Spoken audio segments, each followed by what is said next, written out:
અને પવિત્ર મનવાળા એ ત્રણેય દૈત્યોએ ઊંચે આવીને આકાશને ઘેરી લીધું. ચળકતા શસ્ત્રોવાળા એ દૈત્યો વર્ષા ઋતુમાં વીજળીઓવાળા વાદળાઓની પેઠે ગર્જના કરતા હતા. તેઓ દેવતાઓની સામે ઘણા વર્ષો સુધી લડ્યા, પણ વિવેકને લીધે કદી પણ તેમણે અહંકાર કર્યો નહીં. એ ત્રણ દૈત્યોને મનમાં આ અમારું છે એવી વાસના ઉદય પામતી તો આ દેહ છે તે કોણ છે અને અમે કોણ છીએ એવા વિચારથી તે વાસના તરત જ પાછી અસ્ત પામતી હતી. શરીર ખોટું છે અને દેવતાઓ પણ ખોટા છે. જે અમે છીએ તે કોણ છીએ? બ્રહ્મ જ છીએ. એવા વિચારના પ્રભાવથી એમને ભય આદિનો ઉદય જ થયો નહીં.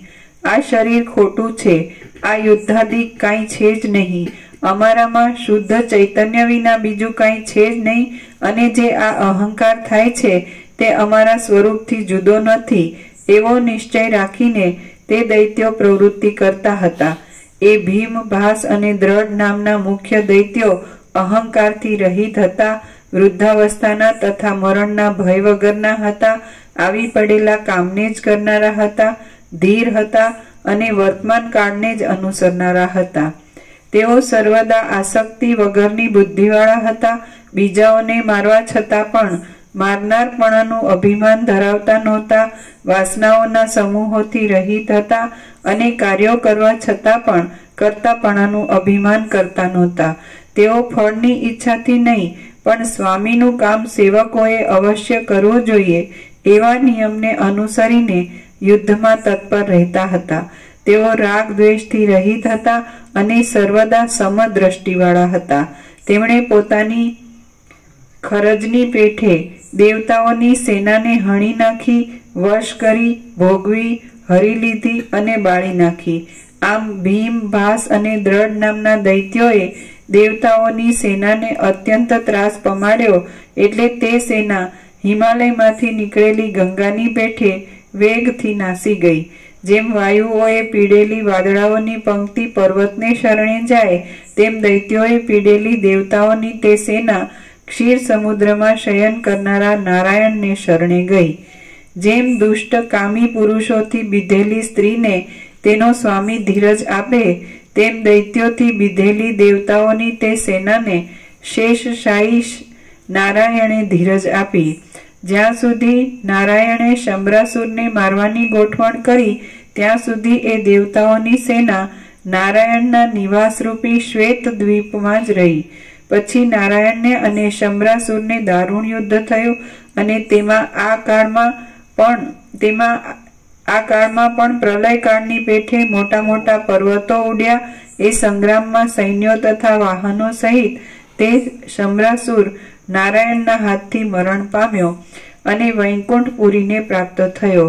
જેમ પવન દીવાઓને હોલવી નાખે છે, તેમ વિષ્ણુએ જ તે વિષમ સંગ્રામમાં ભીમ, ભાસ અને દ્રઢ નામના એ દૈત્યોને શાંત કરી દીધા. વાસનાઓથી રહિત જ રહેલા એ લોકો જ્યારે શાંત થયા ત્યારે જેમ હોલવાઈ ગયેલા દીવાઓની ગતિ કોઈના જાણવામાં આવતી નથી, તેમ તેમની ગતિ પણ કોઈના જાણવામાં આવી નહીં. કૌંસમાં કર્માદિક કરનારાઓને મરણ પામ્યા પછી તે લોકમાં જવું પડે છે. તેથી લોકની ગતિ બીજાઓના જાણવામાં આવે, પણ બ્રહ્મવેત્તાઓને તો મરણ પામ્યા પછી પણ સ્વરૂપમાં જ રહેવાનું થાય છે, માટે તેમની ગતિ કોઈના જાણવામાં આવે જ નહીં. કૌંસ પૂરો. હે રામ, મન જો વાસનાવાળું હોય તો બંધાયેલું છે અને વાસના વગરનું હોય તો મુક્ત જ છે. એટલા માટે તમે વિવેકથી વાસના રહિતપણું સંપાદન કરો. સાચા સ્વરૂપ ચૈતન્યનું સારી પેઠે અવલોકન કરવાથી વાસના ક્ષય પામે છે અને વાસનાનો નાશ થતા ચિત્ત દીવાની પેઠે નાશ પામે છે.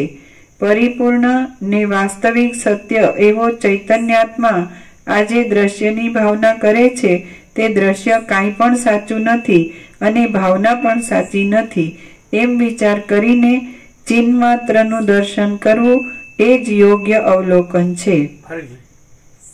સાચા સ્વરૂપ ચૈતન્યનું સારી પેઠે અવલોકન કરવાથી વાસના ક્ષય પામે છે અને વાસનાનો નાશ થતા ચિત્ત દીવાની પેઠે નાશ પામે છે. પરિપૂર્ણ ને વાસ્તવિક સત્ય એવો ચૈતન્યાત્મા આજે દ્રશ્યની ભાવના કરે છે તે દ્રશ્ય કાંઈ પણ સાચું નથી અને ભાવના પણ સાચી નથી એમ વિચાર કરીને ચિહ્ન માત્રનું દર્શન કરવું એ જ યોગ્ય અવલોકન છે. આ જે સઘળું જગત છે તે આત્મા જ છે, માટે કોણ, ક્યાં અને કોની ભાવના કરે? જે ભાવના કહેવાય છે તે મુદ્દલ છે જ નહીં એમ જે વિચારવું તે યોગ્ય અવલોકન છે. વાસનાઓનો અર્થ, ચિત્ત અને ચિત્તનો અર્થ એ સઘળું સત્ય વિચારથી જેમાં લીન થાય છે તે પરમપદ છે. વાસનાઓનો અર્થ, ચિત્ત અને ચિત્તનો અર્થ એ સઘળું સત્ય વિચારથી જેમાં લીન થાય છે તે પરમપદ છે. વાસનાઓથી ઘેરાયેલું ચિત્ત સંસારમાં રહેલું છે અને તે જ જો વાસનાઓથી રહિત થાય છે તો જીવન મુક્ત કહેવાય છે. ચિત્ત ખોટા ભૂતની પેઠે ઉદય પામીને ઘટપટ આદિ અનેક આકારો ગ્રહણ કર્યા કરે છે, માટે તેને તરત જ શાંત કરવું જોઈએ. હે રામ, જેમ દામ વ્યાલ અને કટનું ચિત્ત દેહાત્મ ભાવે પરિણામ પામ્યું હતું તેમ તમારું ચિત્ત દેહાત્મ ભાવે પરિણામ ન પામો, પણ જેમ ભીમ, ભાસ અને દ્રઢનું ચિત્ત બ્રહ્માત્મ ભાવે પરિણામ પામ્યું હતું તેમ તમારું ચિત્ત અવિચળ બ્રહ્માત્મ ભાવે પરિણામ પામો. હે રામ, મારા પિતા બ્રહ્માએ મને પૂર્વે કહ્યું હતું કે તને દામ, વ્યાલ અને કટની પદ્ધતિ પ્રાપ્ત ન થાઓ. તમે અત્યંત બુદ્ધિમાન શિષ્ય છો એટલે તમને પણ હું એ જ ભલામણ કરું છું કે તમે દામ, વ્યાલ અને કટની પદ્ધતિને પ્રાપ્ત ન થાઓ, પરંતુ હે નિર્દોષ રામ, તમે સર્વદા ભીમ, ભાસ અને દ્રઢની પદ્ધતિને જ ધારણ કરજો. હે રામ, એ પ્રમાણે વ્યવહાર કરવાથી વ્યવહારોમાં આસક્તિ થતી નથી અને તેથી તત્વબોધરૂપ ઐશ્વર્યની પ્રાપ્તિ થાય છે. ત્યારે અપાર સુખ દુઃખોની સાંકળોવાળી અને અનેક જન્મોમાં તાપ આપવાને સારું જ પ્રાપ્ત થયેલી એવી આ સંસારની પદવીનો પોતાના મૂળ અજ્ઞાન સહિત સમૂળો નાશ થઈ જાય છે. શ્રી યોગ વાસિષ્ઠ મહારામાયણમાં સ્થિતિ પ્રકરણનો દામ, વ્યાલ, કટોપાખ્યાન સમાપ્તિ નામનો સર્ગ 34મો સમાપ્ત. હે રામ, એ પ્રમાણે વ્યવહાર કરવાથી વ્યવહારોમાં આસક્તિ થતી નથી અને તેથી તત્વબોધ રૂપ ઐશ્વર્યની પ્રાપ્તિ થાય છે. ત્યારે અપાર સુખ દુઃખોની સાંકળોવાળી અને અનેક જન્મોમાં તાપ આપવાને સારું જ પ્રાપ્ત થયેલી એવી આ સંસારની પદવીનો પોતાના મૂળ અજ્ઞાન સહિત સમૂળો નાશ થઈ જાય છે. શ્રી યોગ વાસિષ્ઠ મહારામાયણમાં સ્થિતિ પ્રકરણનો દામ, વ્યાલ, કટોપાખ્યાન સમાપ્તિ નામનો સર્ગ 34મો સમાપ્ત. ઓમ.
કોઈને ભગવાનનો વ્યાપક વાર્ષિકોત્સવનું લિસ્ટ બાકી હોય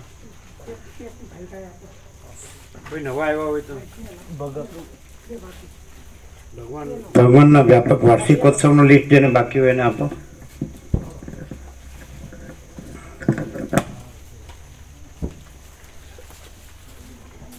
કેવું ચોખ્ખું છે ને, ચોખ્ખું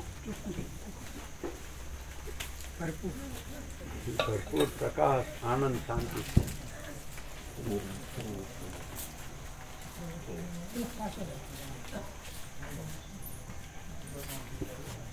કેવું છે?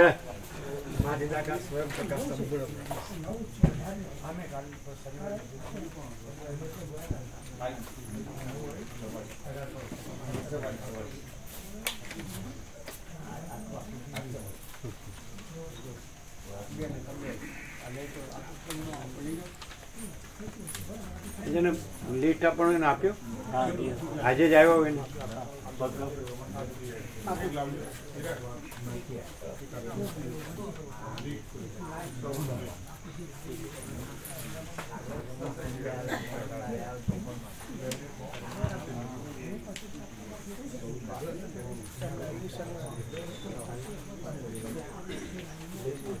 આ ભગા પ્રભુ આપ્યું લીટ અને પેલી આપી પ્રવાસની પત્રિકા અમને આપ્યું આવી ગઈ શનિવારે.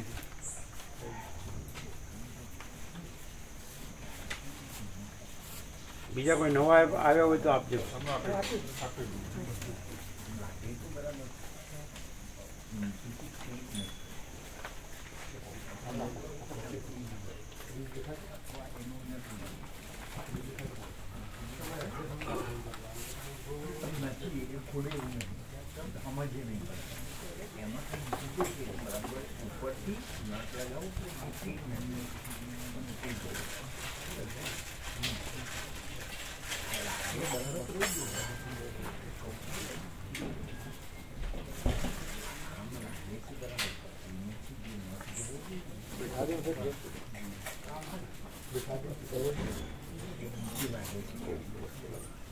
કેમ રહ્યું?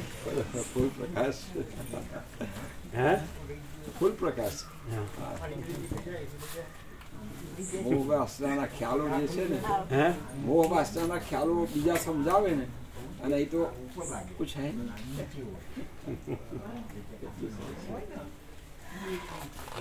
બીજે શું કે ફેરથી નજીક મોહ ને વાસના સમજાવનારે એમાં રહીને કે એટલે તો કશી વાત બેસવાની જ નથી, કારણ કે એમાં જ ભરેલું છે. પછી અહીં ક્યાંથી દાબા? અહીં તો એ છ જ નહીં, એને ભ્રાંતિ રૂપે પણ નથી લેવાનું. પરમ ચિદાકાશ સિવાય કશું જ નથી.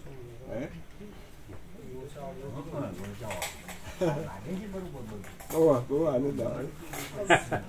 અમારે કાનજી દાદા હતા રખિયાલમાં, એ આવું મહાપુરુષોનું વાણી કેવું સાંભળે ને, અને જે આમ ઉગાડ થાય ને, એટલે એટલો આનંદ એકલા એકલા વારે વાહ વારે વાહ એમ કે અંદર પેલો સ્પંદન થાય ને ચૈત આત્માને.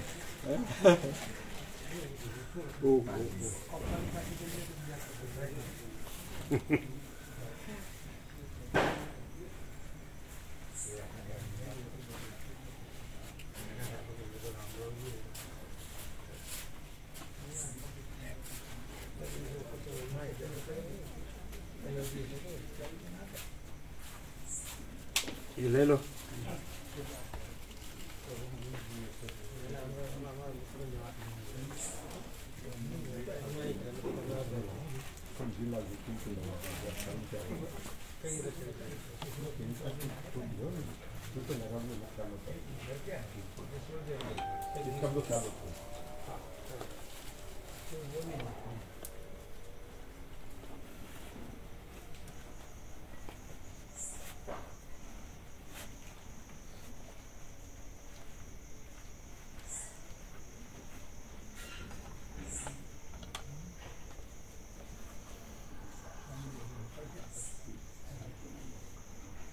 सिस्टम